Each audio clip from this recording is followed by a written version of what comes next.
got the old D-200 out to its first Cars and Coffee, and I discovered a lot of interesting things that I didn't know about this truck. There was a Sweptline expert there, which I am certainly not. I am a first gen and up Dodge trucks expert, I would say, but Sweptlines, I'm not.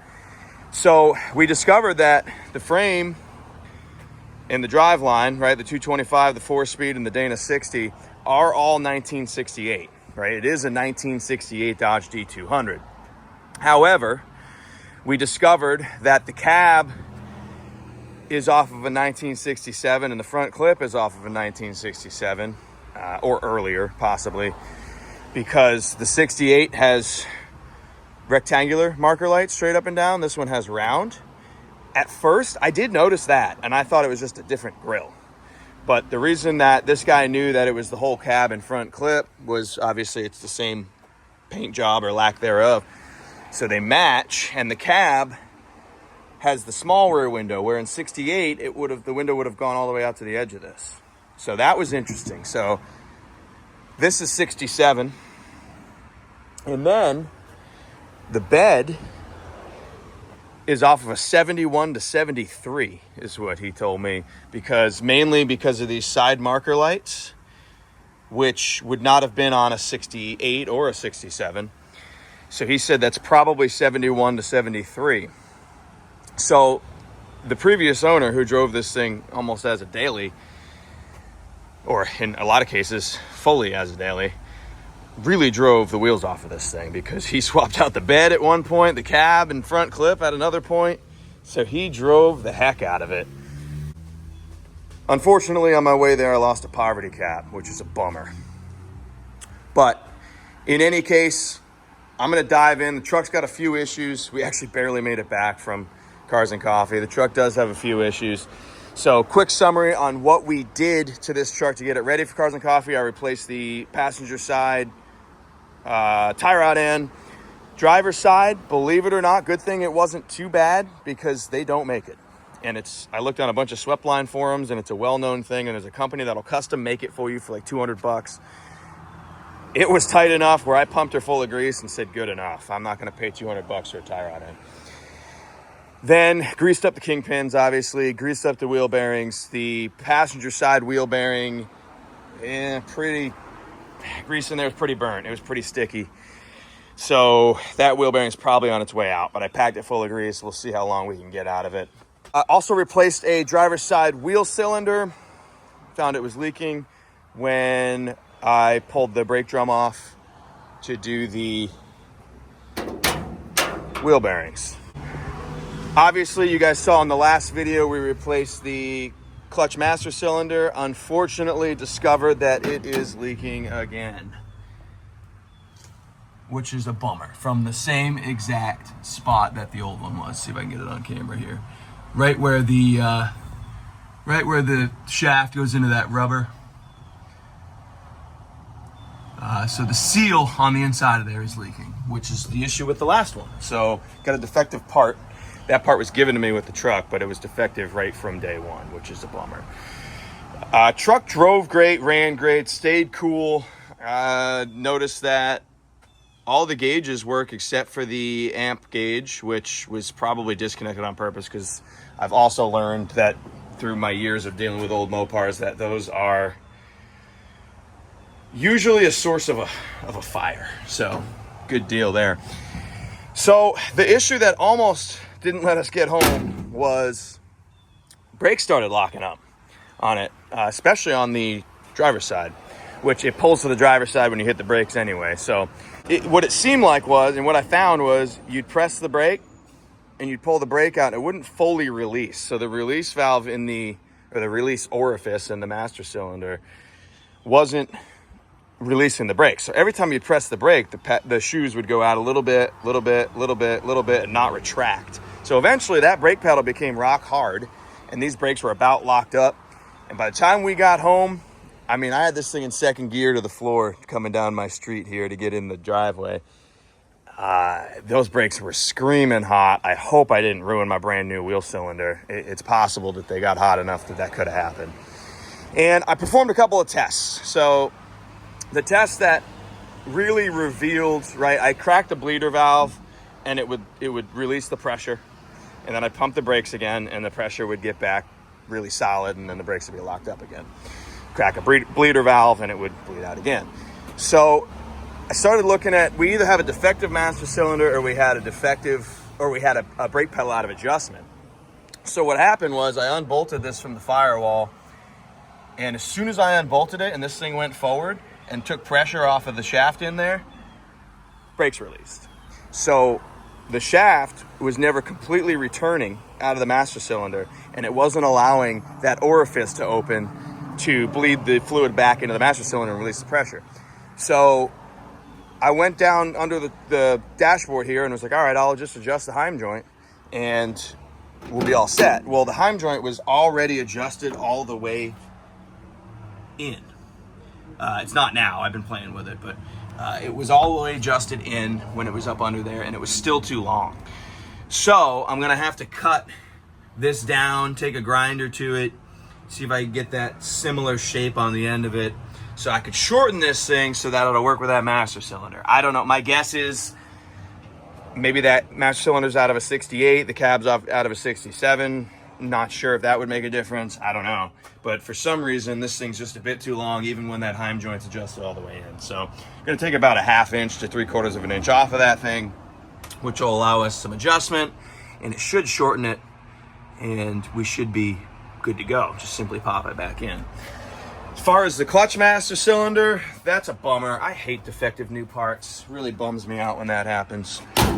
So gonna have to do one of those at some point too. But for now, I just need to get these brakes working, because with that master cylinder, the clutch master cylinder leaking a little bit, you could drive the truck around some, right? So not a huge deal there. Need to grease them hinges. So I'm gonna cut this thing down, round over the end, and see if that will give us functioning brakes. Other than that, the truck drove awesome. I mean, yeah, it does 50, right? You're not getting anywhere in a hurry, but it drove sweet, it ran sweet, it stayed cool. All pressure was great. Man, it's just, this is a solid old truck. So let's jump into this thing, see if we can get this fabricated up. So I think I'm gonna take about 3/4 of an inch off of this thing, and we'll kind of see where that puts us.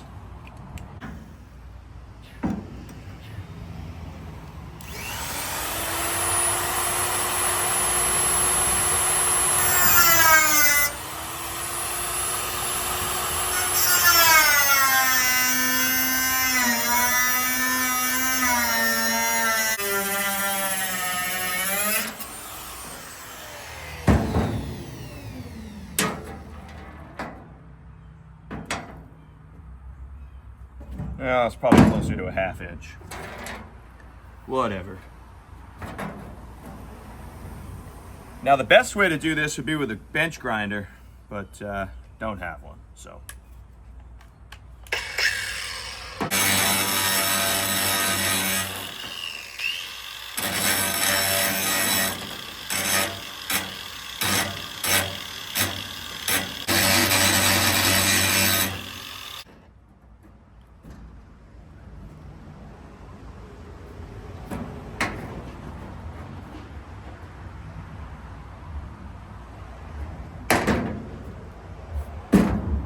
That's not factory. I don't know what is. The only way you can tell that it's not is by looking at it. So I'm gonna hit her with a little spray of Rebuild Black, and probably still hot. I think that's gonna be close enough to where it'll work. Is it pretty? No. Should I have done it with a bench grinder? Yes. Might need to be slightly more narrow, actually. I don't know how crucial that is. Probably not very. Might need to be slightly more narrow on the end. Maybe I'll make that adjustment. All right, I made a couple more small adjustments and put a coat of paint on the thing. And if I can get my camera to focus, it's actually pretty darn close. Oh, definitely not focusing. I mean, that's gonna be plenty close enough. So hopefully we took enough off and we don't have to repeat that process. I'm thinking we did, right? I'm just gonna start with this thing adjusted all the way in and then throw her back together, bolt the master cylinder back up, and then see where we're at. All right, I think we're back in business. I actually had to go pretty aggressive with the adjustment. I almost went too short on the damn cut. So let's see if we can get a shot of this thing down here. You can see how far out that's adjusted. It has some to go, but not a whole lot. So, but we're good. We got some play in the pedal, which we've never had before. And I think that fixes our issue.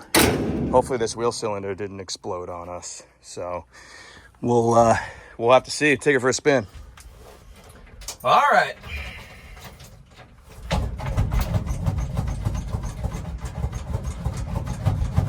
Don't know if the accelerator pump works or not in this thing. It takes a second to draw fuel when you first start it, but as soon as it started, even if you shut it right off, it'll fire right back up. Like if I was to shut it off right now. So cold start is beautiful on this thing. It just takes a second to get some fuel to it. All right, let's see what we got here. Pump the brakes up.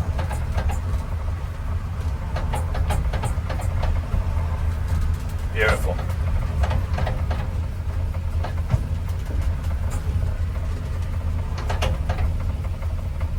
When we get back, I'll have to check, make sure that wheel cylinder is hanging in there.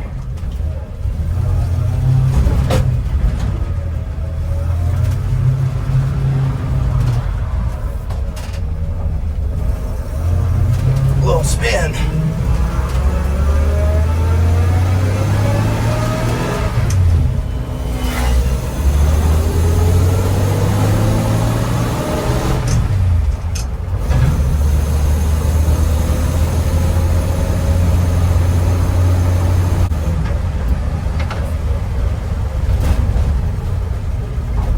Not bad.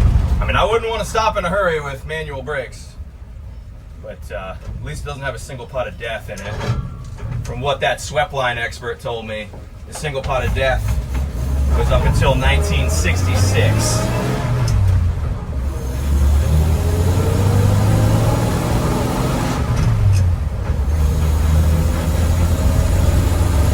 All right. I think we've got a good running and driving truck again.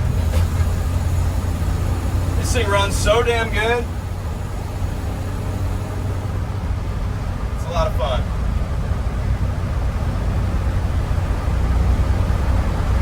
Might actually run and grab some fuel. There's only one station near me that sells non-ethanol, and I really want to keep non-ethanol in my older stuff, especially carbureted stuff. I always put non-ethanol in it, and even my second gen I will at times because it sits so much. You know, I'll go a couple weeks without driving my second gen because I travel so much for work. And when I'm traveling, I obviously drive the newer truck, so 2020, which arguably my least favorite truck I've ever had. I shouldn't say that. Not my favorite truck I've ever had, let's put it that way.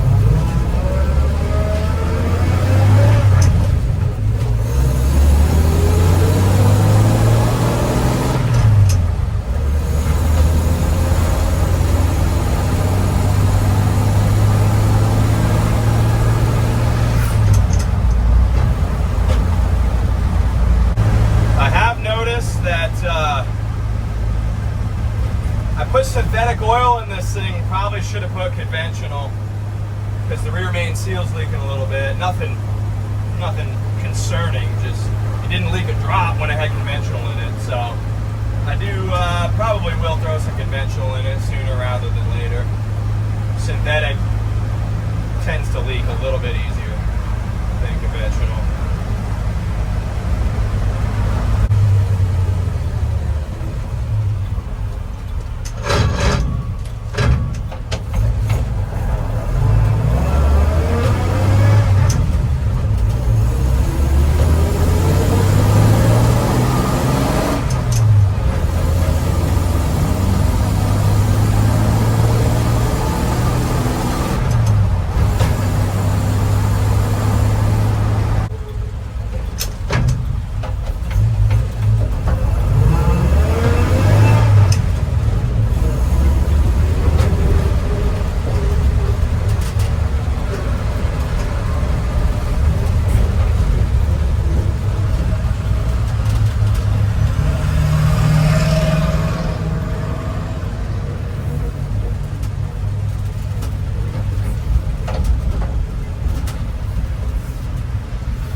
So we had a quarter tank, according to the fuel gauge, and we put 9 gallons in the thing.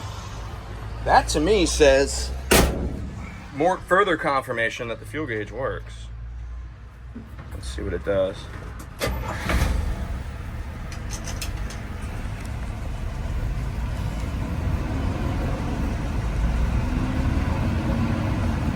Well, she's still going up. We're gonna say works-ish. It's still driving up. Temp gauge works-ish too. Like it starts way down here, and when it's at operating temp, it's like here-ish. So it kind of works. Well, fuel gauge is still creeping up.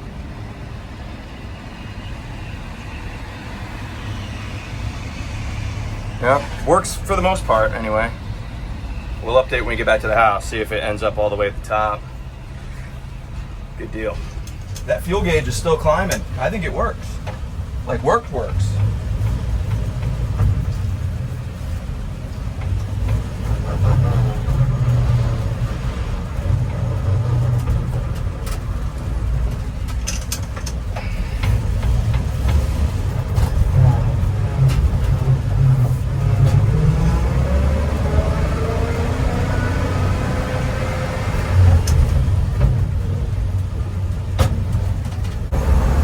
There's a little bit more brake work we got to do, like proportioning valve. It does pull left when you hit the brakes. And they're a little bit soft, so I might try to adjust that rod out a little bit further. Or maybe that wheel cylinder's leaking. We'll look under it when we get back to the house. Yeah, fuel gauge works, man. It's all the way up. That's cool.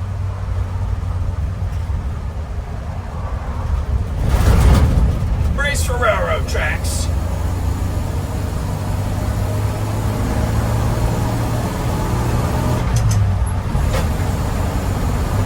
Leaving tower power. This thing runs so darn good. I like it. I like it a lot.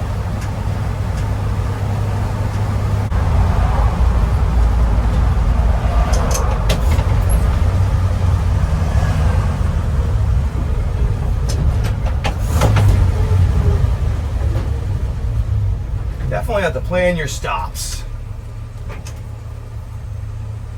I've driven better brakes, I'll be honest.